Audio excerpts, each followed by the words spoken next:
Good morning, Professor. Good morning. Yes, I have here with me Professor Souleymane Bachir Diagne. And of course, this is not the first time to meet. Last week we were together here in Bremen at the podcast studio. And that was my first time to interview you. And this week I'm interviewing you again. We are still in Bremen, but this time we're in a different venue. And here we are at the Overseas Museum, or the Overseas Museum, as the English translation would have it. And this time I would like to do it a bit differently, because people will also have a chance to listen to the podcast that we had, but I also want to do it differently for the video interview. And last time I was the one who introduced you, but this time I would like you to introduce yourself and your work to our viewers and our listeners. Yes, so as you mentioned it, my last name, Diagne, would indicate that I am a Senegalese national. Souleymane Bachir, meaning actually is those are my first and middle name. And I'm a professor of philosophy. I've been teaching for 20 years back in Senegal at the University Cheikh Anta Diop University in Dakar. And I've been teaching for the past 22 years in the US. I first taught philosophy and religion at Northwestern University, where I was also part of the program of African Studies. And since 2008, I've been at Columbia University in New York with a double appointment in the departments of French and Francophone Studies, where I teach French philosophy, African philosophy, and the philosophy department, where I teach mainly Islamic philosophy. So I work and publish. I teach and publish in different fields, mainly the following ones: of course, history of philosophy in general, history of mathematical logic. That was my first specialty. Then African philosophy, as I indicated, and Islamic philosophy. Those are the fields in which I have written books, and I have taught classes for more than 40 years in Dakar, in Chicago or Evanston, near Chicago, and now Columbia in New York. Okay, interesting to hear about your interdisciplinary work in philosophy. And maybe just to break it down for our audience out there, for people who might think maybe philosophy is just an academic discipline, the way you've described your work as an academic. Maybe why is it important that everyone should care about philosophy? Well, philosophy is very difficult to define, obviously. Definition of philosophy would take books and books. But one could agree that philosophical thinking is the discipline that examines questions in a very radical way. And when I say radical, when I'm using the word radical, I have in mind the etymology of the word, which is taking questions at their very root. And this is something, obviously, we need to do.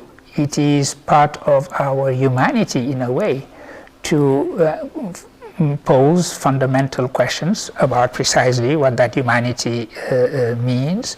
What is it that we can know? What is it that we should be doing? What is it that we could hope for? And actually, by listing these questions, I'm already quoting a very famous philosopher here in Bremen, since we are in Germany, which is Immanuel Kant. So those questions are really fundamental questions. And I believe that we need, in the African context, because you and I are interested in the African context, obviously, we need to be able to construct philosophical concepts, to name the problems we are facing, to name the questions we are facing, to formulate them, and to address them and deal with them. And that is the role of philosophy. Again, this is a very short answer, to a question that is very complicated and would take more than just one a couple of sentences that I have offered. Yes, indeed, it's very complicated, but maybe just as a follow-up on that, and talking about radical critique and grabbing issues by the roots, we live in an age where there's a culmination of different global challenges. So there are a lot of wars and military conflicts, there's collapsing healthcare systems, rising economic inequality, continue with neocolonialism, and at the same time, but there's also resistance to these oppressive forces. So we see a lot of student protests, for instance, at your own university in Colombia, we see a lot of student protests that are going on. We see protests on the African continent for better service delivery. We see students protesting for an end to settler colonialism. And we see movements such as Black Lives Matter, Me Too. And there is a combination of all these going on at the same time. And that also in this particular age, we also see that there is sort of also state repression, and trying to shrink the civic space is also right there at the same time. So in this particular age, what can you say is the responsibility and duty of the philosopher when it comes to speaking out against injustices and speaking for justice? You know, Senegalese poet, philosopher and statesman Léopold Sédar Senghor had a declaration that I often quote when he said that we have to fight in order to eliminate what he called the line of injustice between North and South.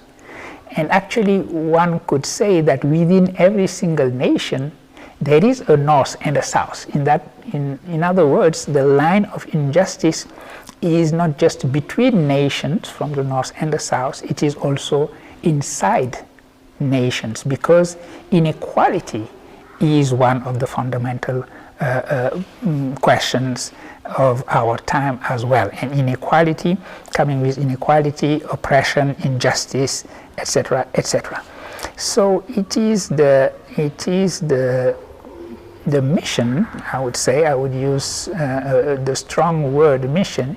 It is the mission of intellectuals in general and philosophers in particular to be on the side of that resistance. So resistance to injustice, if we want to name it, means being on the side of social justice. And what social justice demands now within nations, when it comes to relationship between nations, the so-called global South and the North, inequality everywhere in the world, that is what we need to address. And the intellectual struggle, the intellectual combat against those lines of injustice are the intellectual side of the political struggle against those lines of injustice. But you have mentioned it also. The crisis, we are living in a world of multi-crisis and a world of fragmentation. Fragmentation is something that we are witnessing today. Fragmentation and the rise of ethno-nationalism. We are just right now witnessing the rise of very extremist parties everywhere in the world, parties that are called populists, and who are building their platform on hatred for difference, hatred for the other. And this is characteristic of the time in which we are living, and we see it everywhere in the North, in the South as well. And so it means that this is the time when we have to oppose to the forces of fragmentation a form of universalism. We have to call for a horizon of universality, and we have to call for the first of all universal, which is an idea of humanity. We cannot continue to live in this fragmentation, and we cannot also just think that any time you talk about something being universal, you are actually being either naive or being duped by imperialism, etc. It is unfortunate that sometimes we understand that to fight against colonialism or coloniality in general is to be on relativistic positions and just insist on particularism and identities, etc. We should never forget the goal of humanity, as it was called by a famous French socialist, Jean Jaurès. We should never forget the horizon of universality that we have also to be aiming at. We are still, politics should be the goal of recreating that horizon of universality and reclaiming the first universal, that is humanity, against everything that is a fragmentation of humanity, the first of the forces of fragmentation being inequality and oppression, as you mentioned. And I believe that this is the role of philosophy, and it is in that exploration of new meanings of the universal, now that the imperial form of universalism has died or is dying, it is in that exploration that I am pursuing and conducting my work at the time being.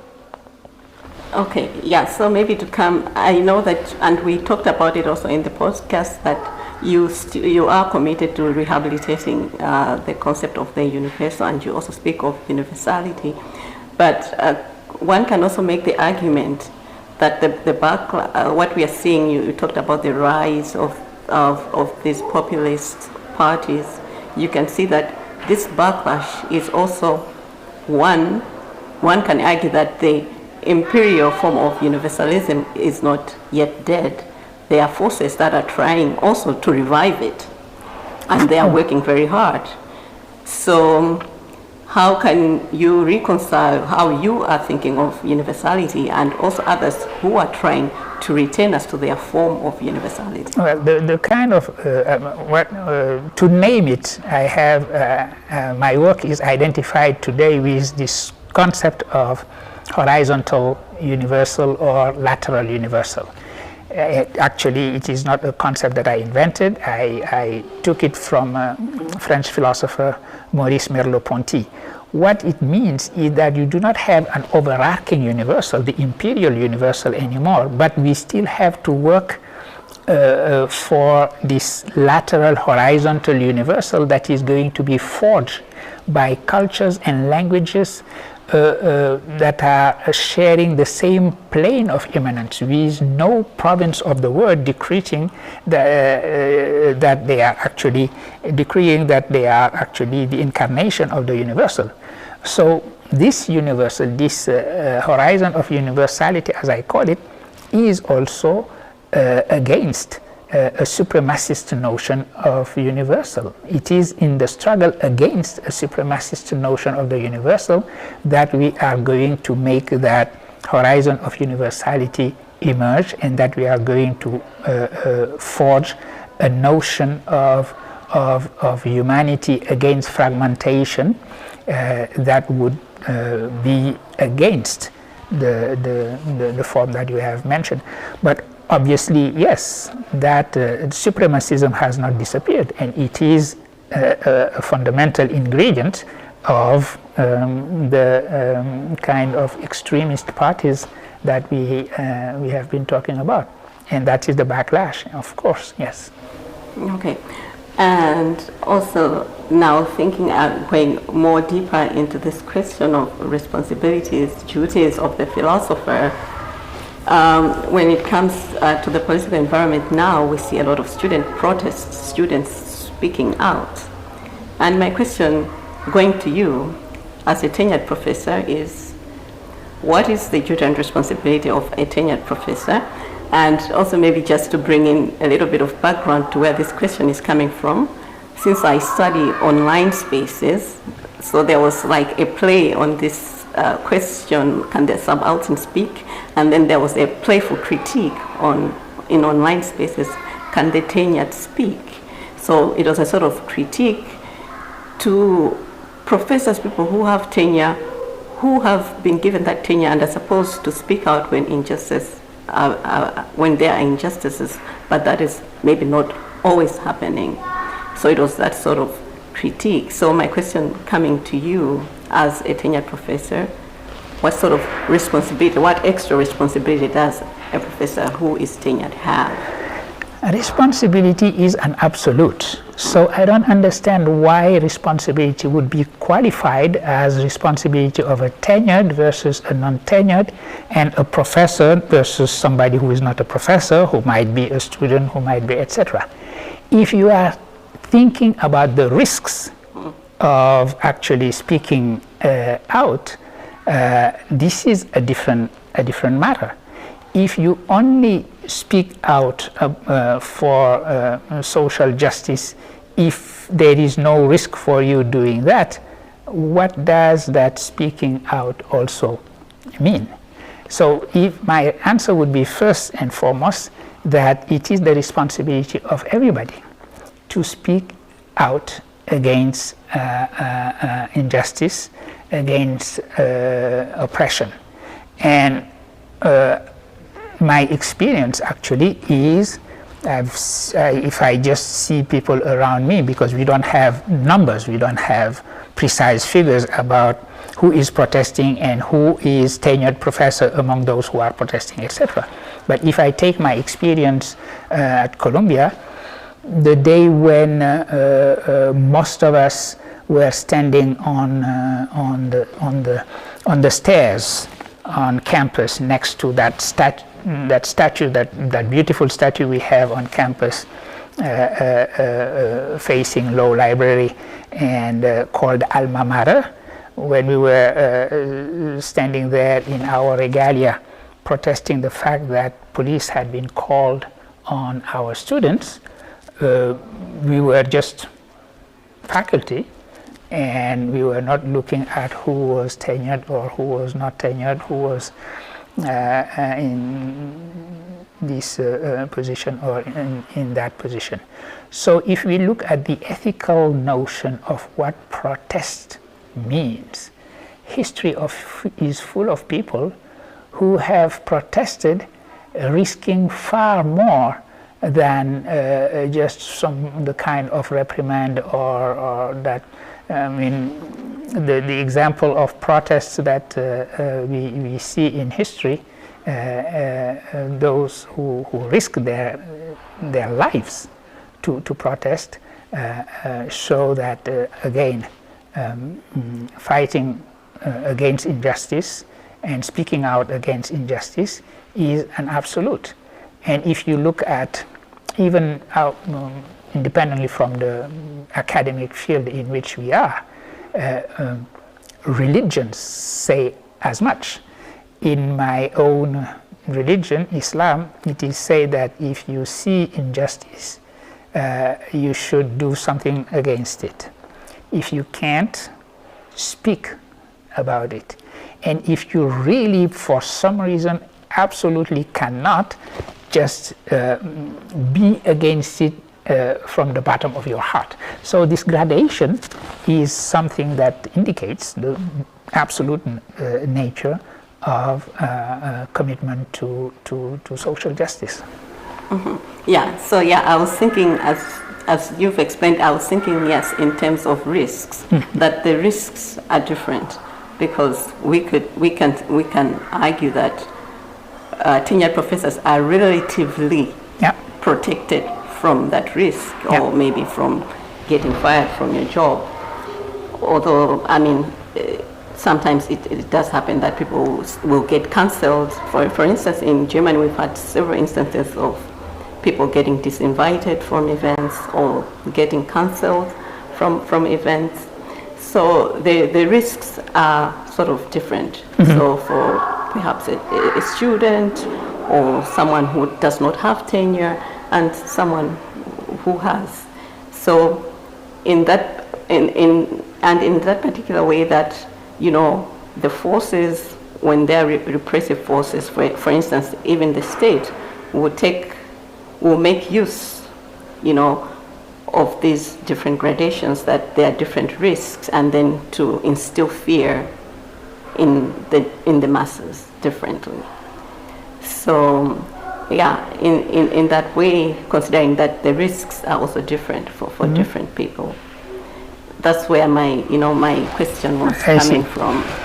I see. And that's why I was emphasizing the responsibility on the professor. Absolutely. And I understand that also the background of your question is somehow the German academic situation, which I do not know much about. This is why actually having in mind the situation in the US, I did not see that a tenured professor who had something to say and who wanted to protest one way or another about the situation did not do it. So we do not have figures that would indicate, for example, that they did not engaged in the current situation. Yes, so I understand. I understand that. On the other hand, if the question is also the question of freedom of speech. So if one just thinks that they do not have to exercise freedom of speech because freedom of speech implies a certain number of risks, then freedom of speech is in danger. Because if you start censoring yourself in advance and not using your freedom of speech for, you can decide that you want to have a more balanced type of position. You can decide, for example, that a petition being circulated, you cannot sign it because of a particular sentence you are not agreeing with. This is something different. But when you think that there is something you need to say, that you must say, and the only reason why you do not say it is that you are not really sure that you can exercise your freedom of speech, this is the best way of killing the very notion of freedom of speech. So, and this is a fundamental principle in academia. Academia is a space where people speak their mind and engage in discussion and argumentation. That is the most important aspect. The freedom of speech goes with the capacity to listen to the other position and to discuss it, to engage in argument with them. And so this is the reason why the limitation of what one can say or not would be hatred, hate speech, and also the form of violence, that is an opposition, a radical opposition to hearing counter-argumentation, for example. So I think, I think that point on the freedom of speech would be a good point. I think to move from these general debates, and I mean, just to conclude on that question of freedom of speech, because I think it's become very current right now, like where are the limits of freedom of speech? Where does hate speech start?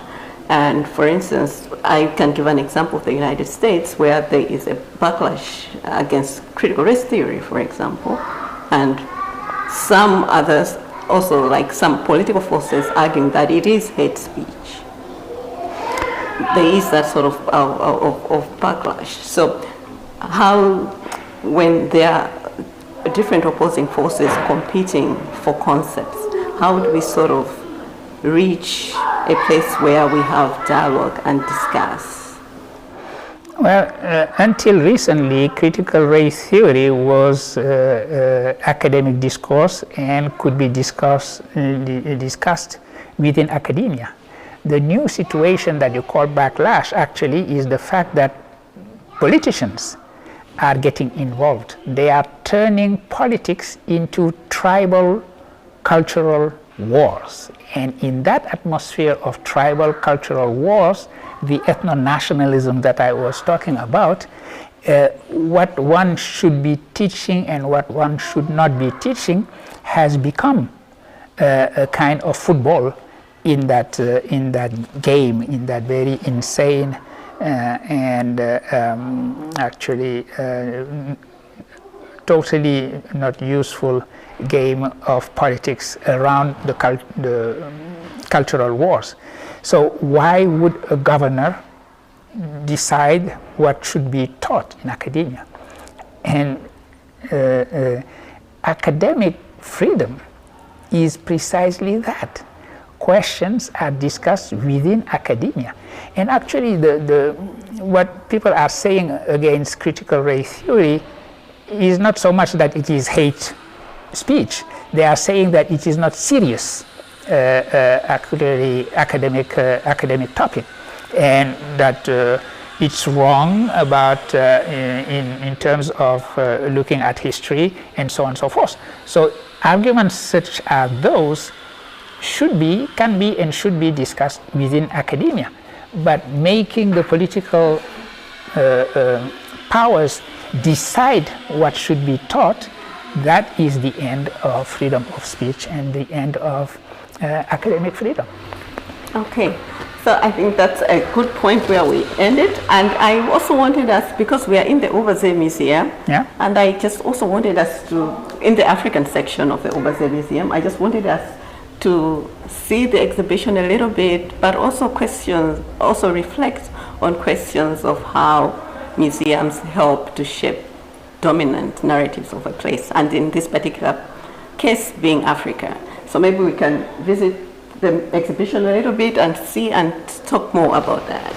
So I'm interested in these objects, and I just want us to talk a little bit about these objects, because right now there are issues of decolonizing museums going on, and talking about how these objects came to be in Western museums, and also about restitution, taking them back to where they were stolen from.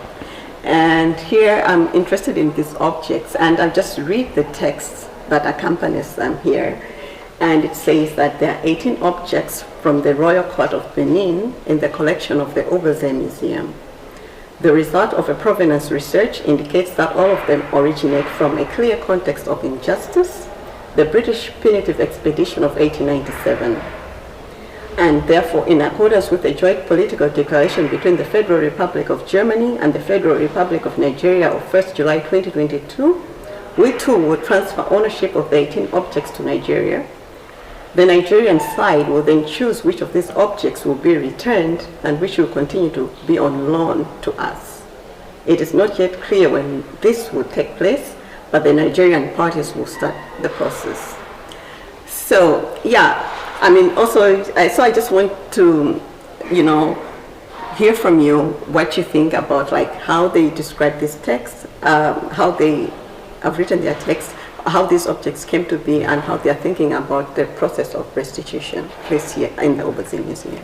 But these objects are examples of so-called bronzes of Benin. I say so-called because the material is not always bronze, but that is the name for this very peculiar art, recognizable very easily. And the question of provenance is also easy to solve. If it is a bronze of Benin, it comes from the looting that followed the 1897 expedition. There is no other origin for these bronzes. So it was easy to establish what the provenance is. And I actually think that the model that has been set between Germany and Nigeria in terms of restitution, keeping certain objects on loan, is a good model. people should be looking at that model, and I hope that it is going to establish a precedent.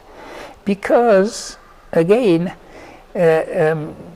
just the idea of emptying museums in the north from their Benin bronzes and filling a museum in Nigeria with all the Benin bronzes coming from all over the places and different museums is not so much the way to go. Restitution on legal grounds has to happen, but this model of partnership, this model of recognizing the fact that this art has become a nomadic art, has become, as I call it in my work, a mutant art. I think that the kind of agreement that is being designed between Germany and Nigeria is a good agreement, and that should set a precedent when it comes to the question of restitution. Okay, all right.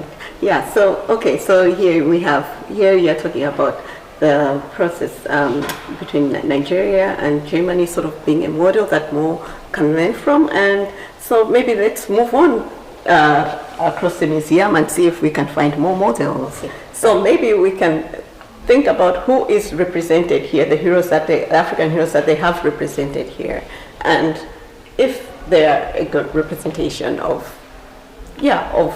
the work that is going on in Africa. As you say, I mean, it is a selection, and the selection is just that, a selection, meaning that it is always, you can always point toward missing figures. We can all agree that we have true African heroes here. If I read the name of Wangari Maathai, if I read the name of Wole Soyinka, if I read the name of Nawal al-Saadawi, or Leopold Sedar Senghor up there, or Desmond Tutu, we will all agree that we are talking about African contemporary heroes. I think that even though it was unavoidable that certain figures would be missing, a figure of someone like Cheikh Anta Diop should definitely be here. The Senegalese historian who has devoted his life to, in a way, to just summarize it, restitute Egypt to Africa and restitute Africa to Egypt, sort of remembering the integrity of African history in connection with the history of ancient Egypt. And I think that this is a very important aspect of Africa, of the African continent, and the intellectuals working on the history of Africa and the contemporary presence of Africa in the world. So I would think that such a figure cannot be missed, even though, again, I can understand that a selection cannot just bring in everybody.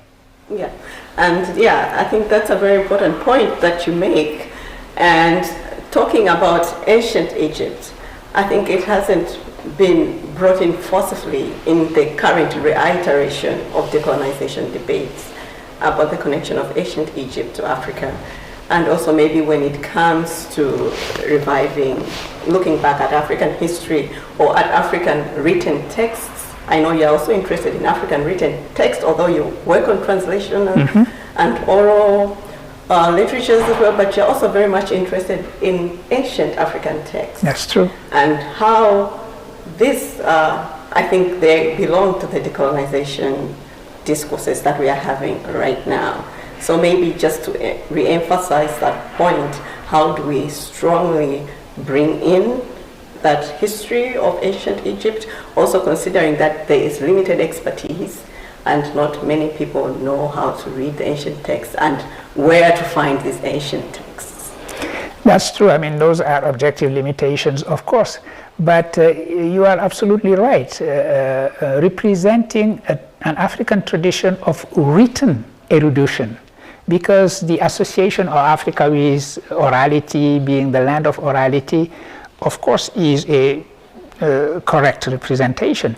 But it is time now, because African historiography has been moving towards that direction as well, to also recognize this tradition of written erudition with intellectual centers such as Timbuktu in Mali, or Djenné or Koki in Senegal, or the northern part of Nigeria today in the Sokoto Kingdom, etc.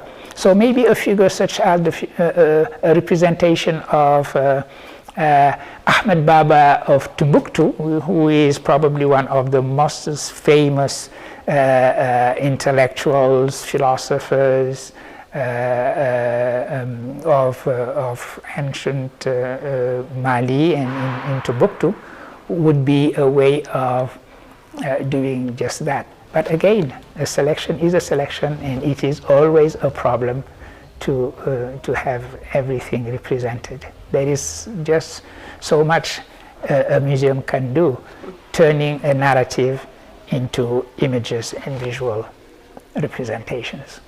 Yes, so yes, a selection is a selection. And maybe we can move on to the next spot where maybe I also want us to discuss something, because they talk about resources in Africa, the extractivism of African resources, and I just want us to see how they portray that and to get your opinion of it. When I myself visited the museum, I thought there was a decontextualization there. It doesn't forcefully engage with the colonialism discourses that the ones who colonized the Africans were the ones who also dispossessed it, and they're the ones who are also in charge of the resources. There is an acknowledgement of that, but I thought it's not very much present. So maybe we could visit that and I can get your expert opinion on that. So I was also interested to talk about this particular space where they have a display of different resources from the African continent, and they talk about African resources, they try to talk about extractivism, but when I visited the exhibition, I thought there is that acknowledgement, but I also thought there is a decontextualization, because there isn't much going into the detail. Of course, you can't go into detail in a museum, but there isn't that forceful acknowledgement of how the resource extraction is connected to colonialism. Those who colonize the African continent are the ones who are also in charge of resources. So I just wanted to get your impression of how well can museums talk about the question of African resources, the role of Western countries in resource extraction, and how that has to do with poverty in Africa. Yes, again, we have to look at the question of translation. How do you translate a narrative into visualization, which is what museum does? This representation of a certain number of African resources in connection with a text that says basically that Africa, the African continent, is potentially very rich, but at the same time, in reality today, poor. It's not false. It is nothing false is being said there. Maybe yes, try to find a way of saying something visually about the fact that extractivism meant that colonial powers were interested in tracing routes or railroads actually from the point of extraction to the port where they would be taken to Europe.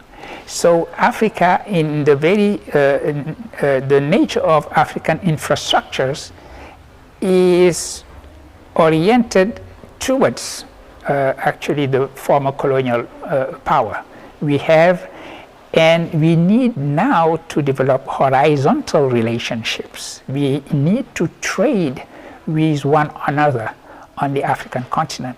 We have to build that African unity. And this is another way of reading this narrative, saying we are potentially rich, but until now we have been rich in resources, but for extraverted, in extraverted economies. It is time that our economies develop from within obviously, in an endogenous way, and also for the benefit of our populations.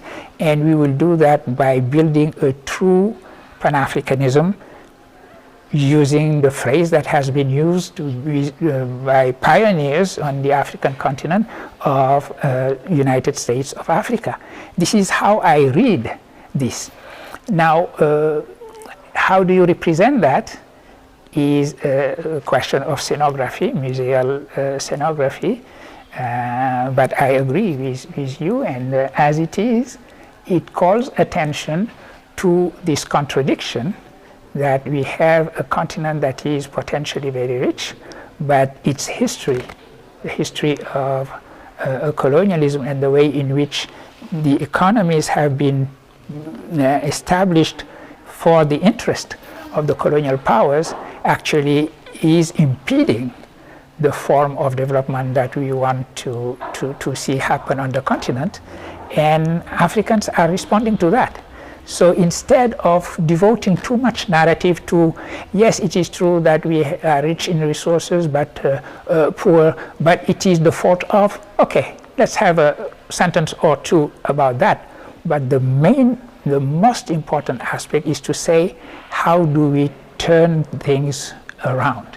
How do we manage to have infrastructures that will connect us to one another and make us trade with one another, instead of having infrastructure that are always for extraverted economies? Yeah, so I think maybe we just stop there. We'll still stay at this particular point. I think that's a very important point about how you're describing it. From the way I interpret it, you're talking about opening up the African continent to itself, encouraging trade between the different countries, and maybe also stopping this sort of ethno-nationalisms within the continent itself, drawing lessons from the older statesmen on African Unite. But also, I would also just like to bring to your attention, I mean, there have been African statesmen who have tried strongly to bring this to reality. So they might have had their different shortfalls, but they've tried it different ways. So there was, for example, Gaddafi, the late Gaddafi, Sankara. Their efforts did not always materialize. While we speak of, maybe we can say the imperial order is falling, but in a way it is still very much strong, and Africa remains very much in debt which cannot be paid off, and these international financial institutions still have a very strong hold on the African continent. How do we move on from that history that brought us here, but also taking into consideration that there are still these very powerful forces that are sort of preventing Africa from turning things around? Like in every struggle, you have to take into account what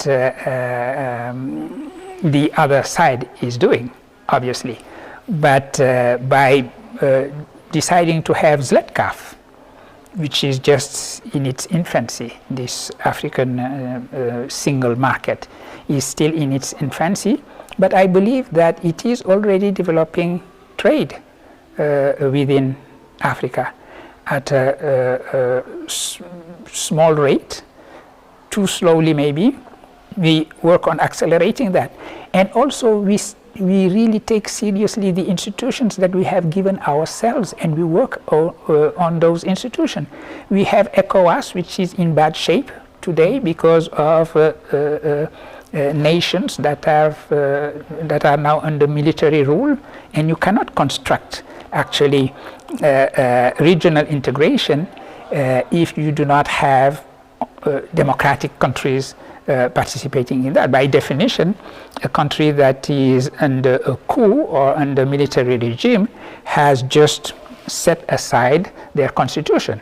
They are not going to respect any other kind of agreement with other people. So we need to work on those. The African Union has said that we have 5 regions on the African continent. Let's work in reinforcing those 5 regions, develop those 5 regions with the perspective of unifying the totality. making sure that since the word is now getting closed to us, to African black and brown bodies, at least let's eliminate the borders within the African continent.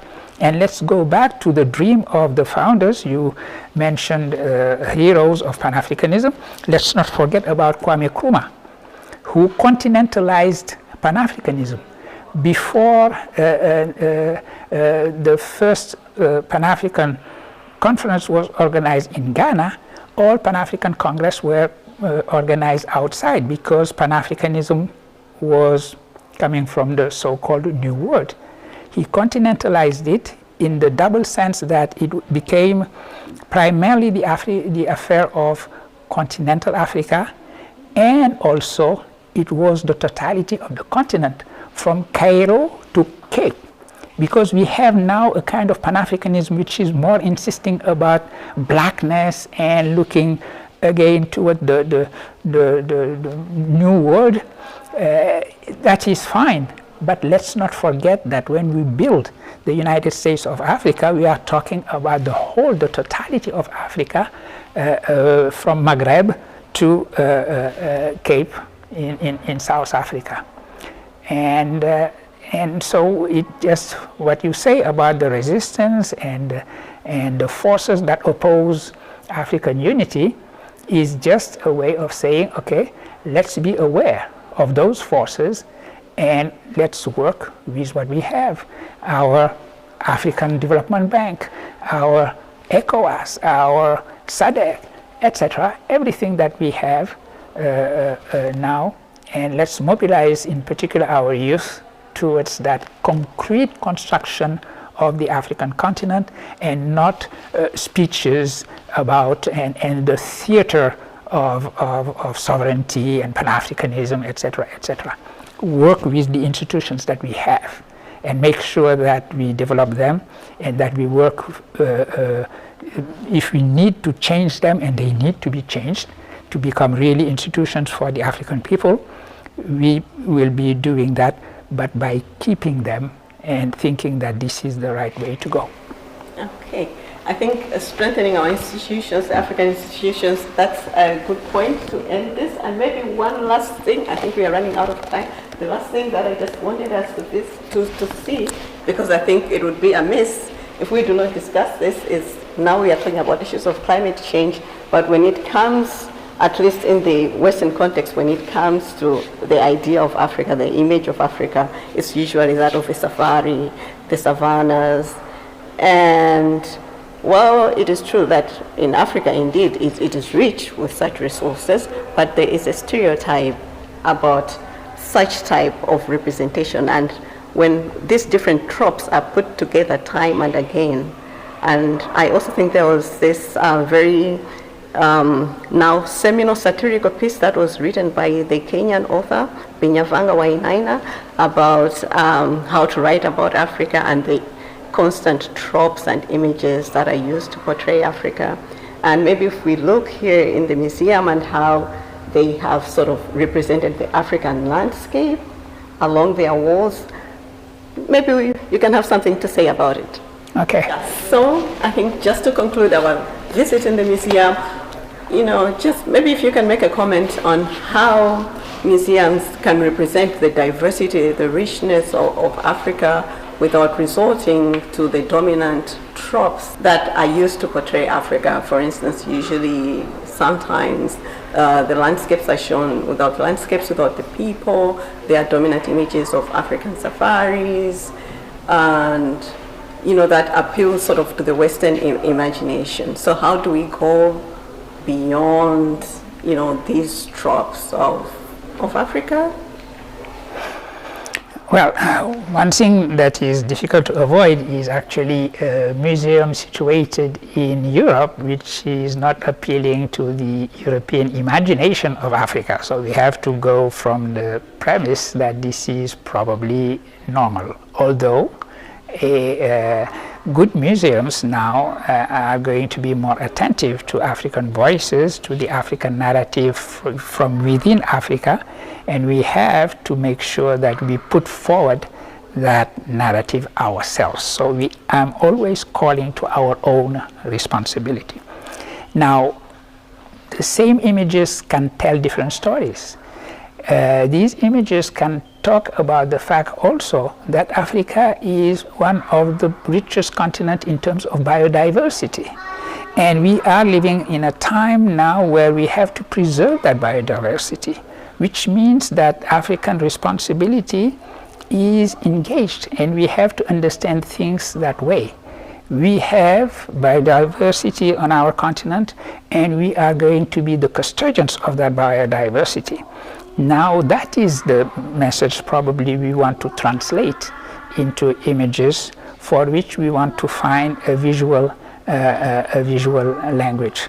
So again, it is a question of how you read images, and we should make sure that the comments accompanying the images are saying that type, putting forward that type of narrative, instead of just presenting Africa again as a continent where you have wild animals that excite the imagination of Europeans who want to go there and hunt lions or meet elephants, etc. So yes, that is how I would read these images, and I hope that these images are going to be read that way. I think that's a very good point not to end it, Professor, and it's been a pleasure talking to you, and I really liked how you answered the last question about how do we translate this visually, because translation is also one of your main working areas. You think of philosophy as translation, and I could actually see you putting it in practice in this short visit during the museum. And to our audience, I would say this is it, and well, it's goodbye. Please, you can also listen to our other podcast that I had with Professor Diagne, which will be available on online spaces.